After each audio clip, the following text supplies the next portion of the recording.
so I would like to call this meeting to order. First order of business is approving the last minutes from Sundberg. Yes. Yes.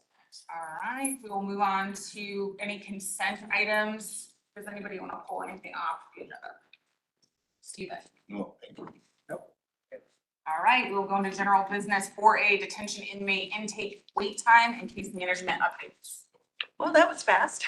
But here we are. I just kind of wanted to follow up with the concerns that you had last time, and that we pulled our records back to February and couldn't find anything that was over 18 minutes that was due to detention staff.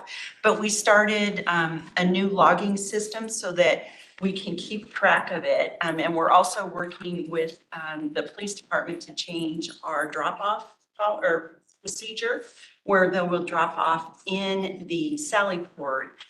So as long as we get what we need for detention and for the online bond system, and also improving the handoff for their items, their personal belongings. So police department will log it, put it in a bag, lock it, and we won't open it up again until we release them. So we're working to improve everything.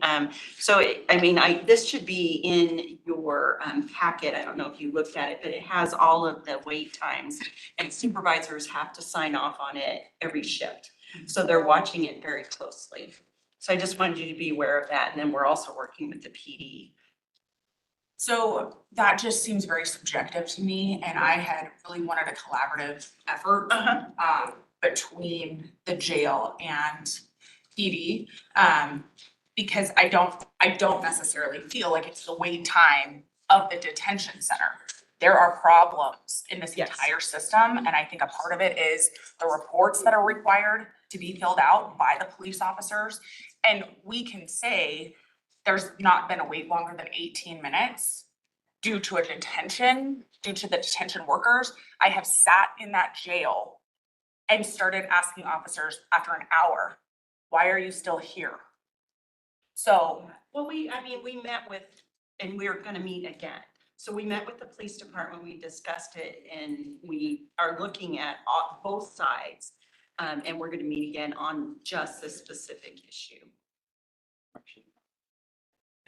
So I think what Councilmember Jurinsky is looking for, and I think what we're all looking for, is not just that this isn't about pointing out that you're doing something wrong or you're doing something wrong. It's like, what are the challenges and how do we fix it? And we're not gonna fix it unless we know what all of the potential choke points are. And it's not a blame game. It's not pointing fingers. It's what are the challenges? Who can be responsible for helping overcome those, and how do we streamline it so that we can come to a better outcome? That's what I think is more important than just knowing what the wait times are or not. I mean, ultimately, that's the outcome we want. But I think that the collaborative process that she's referring to is the understanding where all the choke points are. And I think hearing that from people who are actually doing it, which would be the officers dropping them off, saying, here are the things that I run into. And some of them might be detention and some of them might not be, but we need to know the full scope of what is causing the lag time to drop somebody off, and how can we fix it? Yeah, I mean, I think that's one of the biggest things that I hear. He couldn't be here today, but I talked to him a little bit about it, and well, it's unfortunate that police chief isn't here either. It's right out He's in the hallway on the phone. Well, what I'm hearing is that there's something, it's like how the officers have to do their reports, and this rule that they cannot leave the jail until the report is completely filled out. Like, that's something that can be changed on the police side. So I think that needs to be looked at. I think property intake needs to be looked at. And then detention staff. I think there's a lot of pieces. Yeah, and those are all things that we talked about as a group, but we want to, because we have that online bonds and we have the policies and procedures. So we're working towards all of that. And we just want to make sure that we get everything in place on both sides. But I think, I just wanted you to know that we're aware of it, we're giving it attention, and we're working with the police department to fix it. Well, if the detention workers are now having to do this, please express that this isn't because any of us ever thought that this problem is solely on them. Yes. I've never thought that. Do you have anything? On this? Okay, so I would just really like to see you, Art, you sit down and hash this out. That's what I would like to see. Yep. And if Pete needs to be involved in that too, or whatever these reporting requirements are, then include him. Okay. And then the only other thing I wanted to let you know while I had the floor is that we've started scanning into our court system. So we've started working towards, the little steps to become paperless. So we're scanning in summonses now, and after we get that down, we'll move on to motions. And we're also updating docketing due to some changes in legislation that'll kind of help us move forward with that. So I just wanted you to know that we're making progress. And hope our goal is to have our traffic paperless by the end of this year. Oh, that would be great. Is there has any talks about property started and how the jail can start storing? Yes, when we met with the police department, we did talk about that and exploring that.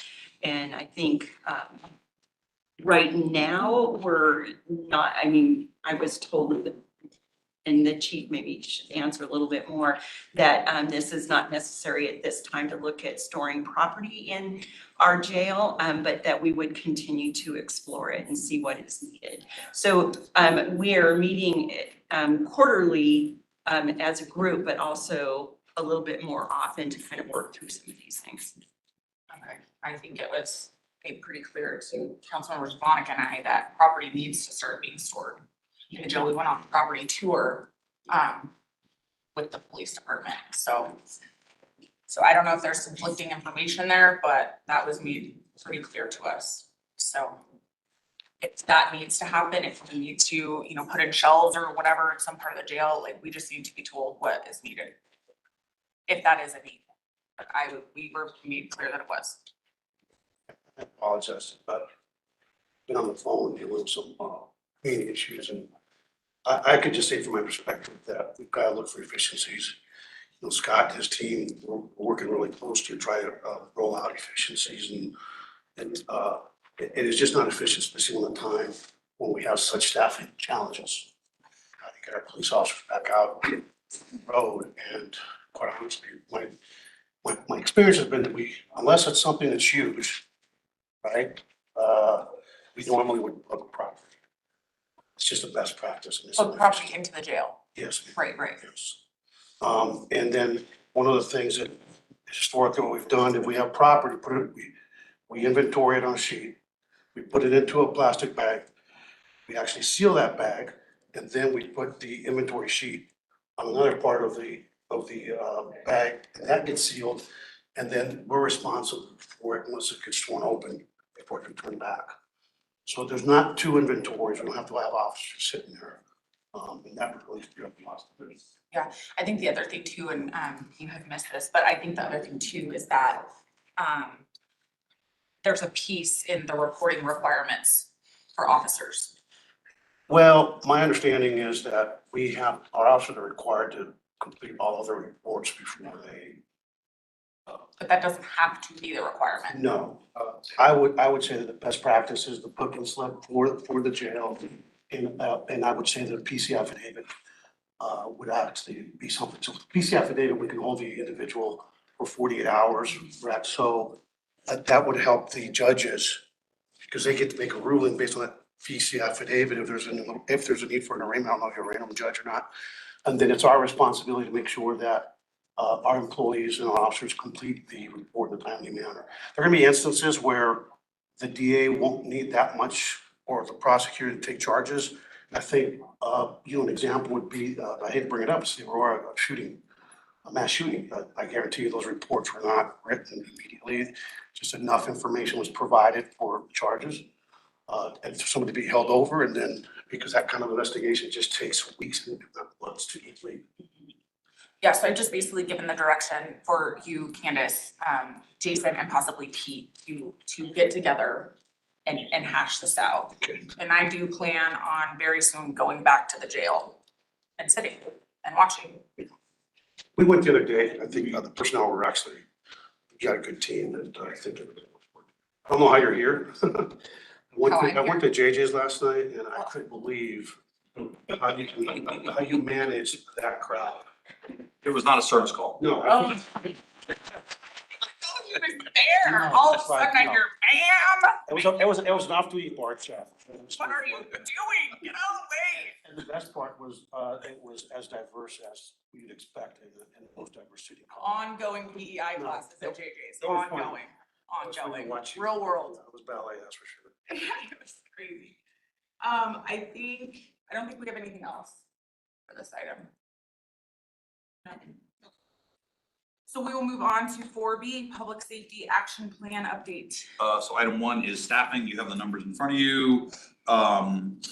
It is something that the chief and I have been talking very closely about. We're continuing to not only on the academy side, but just sort of monitor sort of in the field, the operations. We've now been on 12-hour shifts for patrol for a few months. We're probably far enough into to be assessing how it's going. So those discussions are ongoing in terms of what that's looking like. You see the academy recruit numbers, and then you also see a list of the training that's going on. So any questions? So I do have one thing. I was gonna wait till miscellaneous items, but with these 12-hour shifts, I know that I've mentioned this also before for our police officers, but we have got to find a way to start issuing their subpoenas to court for a 1:30 court time instead of an 8 AM court time. This is literally destroying some of them. When they've worked a 12-hour shift and they get off at 6 AM, they're subpoenaed back to court until at 8 AM.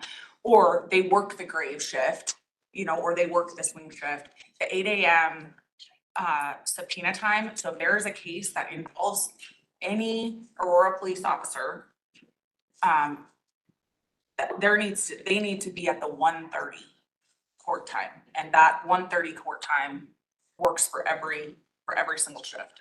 That has to be changed with these 12-hour shifts, because I've talked to some of them that have now been up for 24 hours because they were subpoenaed to court at 8 AM after getting off a grave shift and sat in court for 3 hours to be dismissed.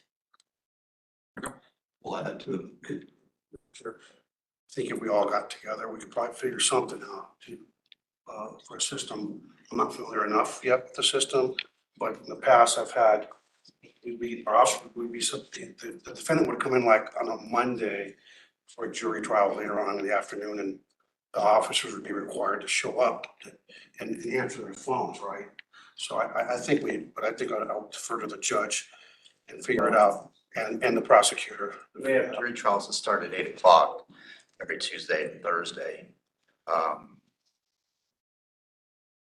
So as to who the prosecution needs and when they need them, left to the prosecution, but typically the arresting officer, once the trial starts, is part of that process from 9 o'clock on. So if it's an officer that just is coming off of shift, 12-hour shift, we have to be left to the prosecution as to when that officer reports. But the trials are docketed at 8 o'clock start. I mean, we have trials that even with an 8 o'clock start time, are going until 9, 10 o'clock at night. Well, that's what's happening to our officers, is they're being subpoenaed there at 8 AM. And they're either sitting there for hours until they're dismissed, or they're sitting there for 6-7 hours until they actually testify. And then they're expected to go back for another 12-hour shifts. And I have had several cops tell me now that they have been up for 24 hours straight because of this court process. So we have to figure out a way, if trial starts at 8 and there's any APP officer involved in it, prosecution needs to, this can't just be open-ended. The police officers will show up, but they need to be given a window, come between 1 and 2. The prosecutors can control that. They can control when they're going to call their witnesses. That's a fact. So we just can't, this cannot keep happening to our officers. I heard too many now telling me that they're pulling 24 hours.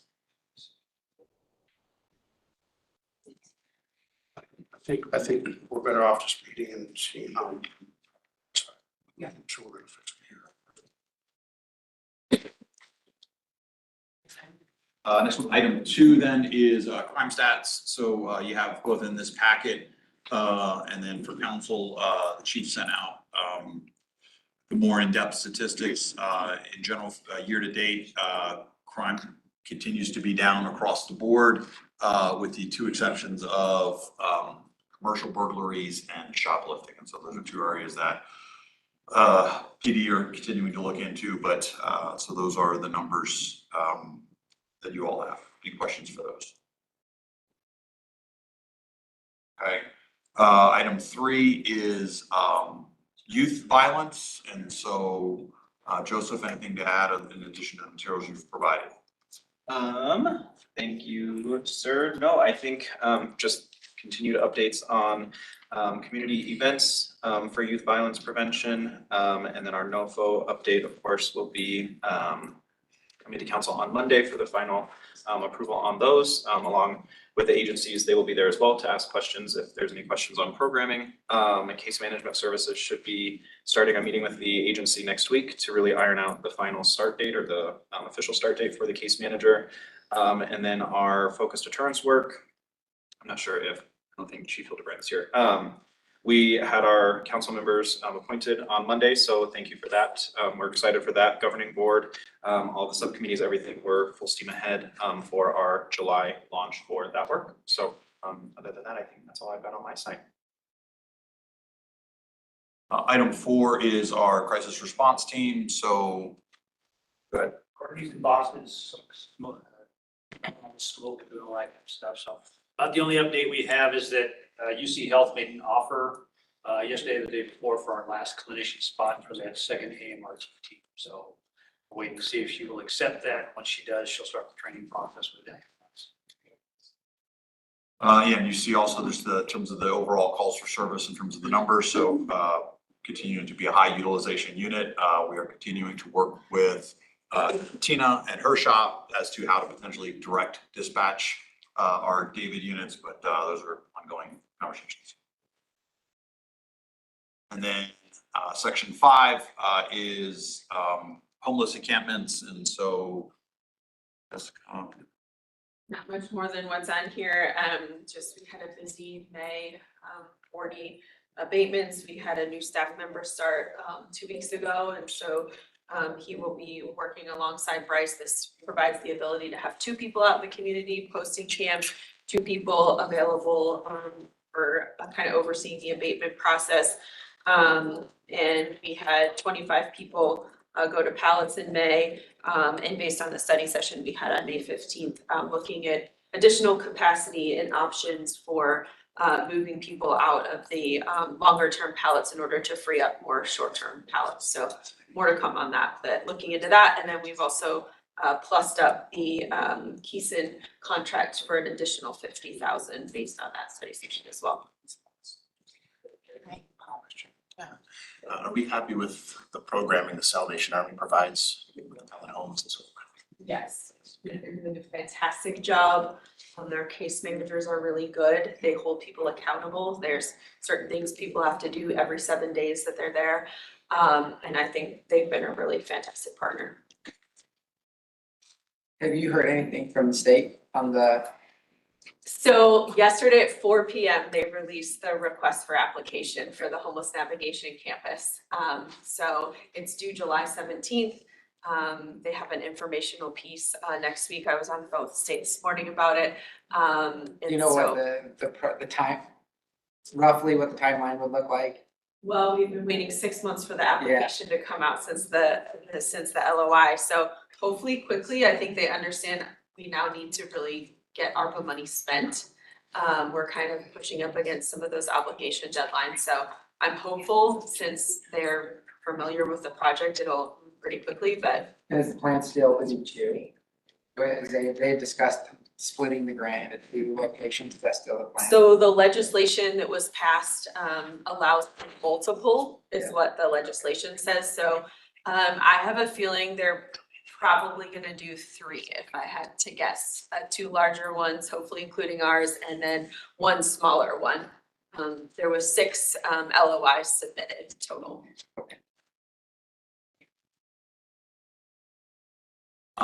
So that's it in terms of regular agenda items. If you're okay on the miscellaneous, I was just gonna go around real quick to just the principals to see if, since we're doing okay on time, just to see if anybody has updates. I was gonna call on fire, so Then go ahead, all right. you can go around No, calling I'm everyone. So we'll start with fire since that's where you're ready to go. So Yep. Chief, any fire updates? We're getting ready to swear in our lateral class. We're really happy about that. We've launched the applications for Camp Spark, so that's gonna be a big push. And we want to bring to you, I think in July, presentation on Camp Spark. Is that the one for kids? It's one for young women. So 14 to 18, is it 14 to 18? 12 to 18. 12 to 18. Okay. And we have a couple of graduates that we'd like to meet. What else we have? We're getting ready, we're organizing a promotional ceremony. We haven't done one in a little while, so that'll be at the end of next month. You'll be receiving notifications of that as well. Getting anything? Starting a new entry-level academy, the 17th of 7th of July. 25 people. 25. So we're still fully staffed. We're 3 under now, I think. Just because of attrition since we Right. started, so we should be. But then we have the lateral academy coming out. And how many's in that? There's 4. Okay. Okay. Or to them all in front. And I always hate to put them on the spot, but we're less than a month out from our favorite time of the year. So fireworks are going to be allowed, given the conditions. So sales of fireworks are going to be allowed. As usual, anything that leaves the ground is illegal. And so we are working with police and fire to stand up our response. It remains a challenge. So just for example, we'll keep you guys updated via email as we stand that up. So put that on your radar. Anything that leaves the ground or goes boom. Yeah, thank you. They all go, don't they all go boom except sparklers? Sparklers. They all, They want. And don't give sparklers to kids. It's very dangerous. you're gonna get a lot of calls from the dog owners in this city upset about their dogs. Yeah. So, right, anybody else? That's it for fire, and we're gonna go jump rope. Megan, go ahead. Pete wanted me to bring forward a proposal, and we don't have the actual ordinance finalized yet for a police reserve addition to the code. That was previously removed when the code was updated in 2005, and we want to propose bringing back that program for reserve police officers. Once it's completed, he was hoping to go straight to the July study session with that. Obviously, questions or anything prior to that time, he'd be happy to answer, but the draft just wasn't quite completed yet. But he wanted to be able to move it forward quickly for the July 10th study session, I believe. So what What happened? is the reserve program?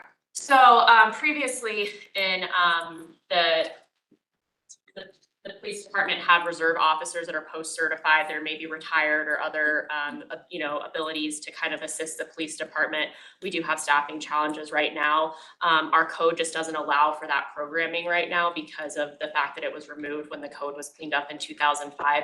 This ordinance would then authorize us to stand up another program and then also allow us to have some post-certified medics in the reserve program and other persons that could carry weapons for their own personal protection and things like that. If we just update the code to allow for that program to exist again. And we'll get you more details on that from support, but just any question, if you're okay with it, we'll get you all the details, and if you don't have any questions, the plan was to go to the July. July 10th study session. Yeah, I can do that. Yeah, we're good with that. Be careful, Pete, we talked to about it first and Mark. We'll make sure that we, Yeah. it's been on vacation. And then going around the other way, we're gonna, Doug, anything at Public Defender's Office? Yeah, I have 53 days from today, I'm retiring, so. And so there's a new chief that's been appointed, Elizabeth Fadiz from my office. I hope to bring her to the next public safety meeting and introduce. But yeah, it's been an interesting 3.5 years, and I'll miss some of it. not all of it, but it's been great. I'm gonna head off to Florida actually and play a bunch of golf. It's my hopes. So I'll be gone August 1st. Birthday. Can't see my trials first. Candace, anything else out of court? No. Julie? Okay, so is Matt around? Oh, there you are, Matt. There you go. Maybe civil service.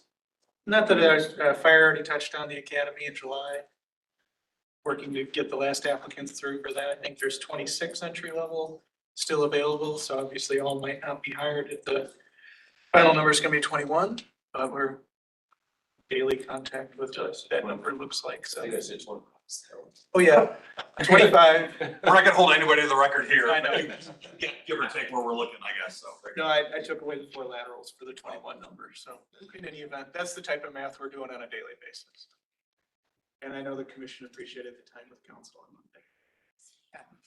And that's, so you've heard from all your principals, so that's all we've got for you, Matt. Okay, perfect. Well, Doug, we wish you well. Thank you. With your announcement. And with that, the next meeting is Thursday, July 13th at 9 a.m. Same place. Meeting is adjourned.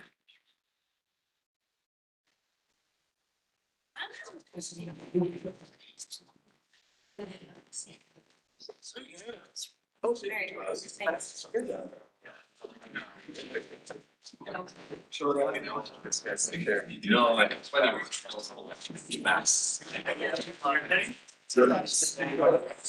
Say something.